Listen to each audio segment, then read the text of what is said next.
Ġiet inaugurata l-istatwa ta' Santa Marija fil-Pjazza tal-Imqabba wara nuqqas ta' snin sħaħ ta' attenzjoni.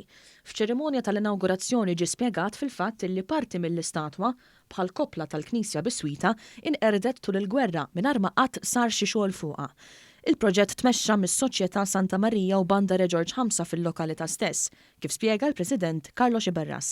Dejjem ħassejna ħtieġa tal-imqabbin jiġifieri u x-xewqa li din tiġi restaurata fil-fatt kienet l-uniku statwa fil-Pjazza tal-Imqabba li ma sarilix intervent fuqha. Magħna spjega wkoll illi bl-għajnuna tas-Sovrintendenza tal-Patrimonju Kulturali u l-Awtorità Maltija t-Turiżmu sar xogħol kbir fuq il-ġebla. Kienet kellha bżonn kbir biex tiġi restaurata u tista' tgħid kellha bżonn intervent kbir fil-ġebla.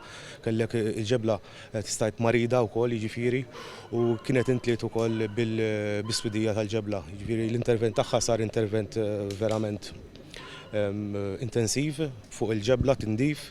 Is-Sindku tal-lokalità Omar Farrugia wara sodisfazzjon għax-xogħlijiet li wettqet is-soċjetà fuq dan il-ġojjel fil-qalba tar-raħal. Is-Sota Santa Marija tinsab propju fil-qafol taċ-ċentru tal-lokal tagħna tal-Imqabba ser tkompli sebbaħ ma' reġazzjoni sħiħa illi wettaqna fil-jiem illi għaddew.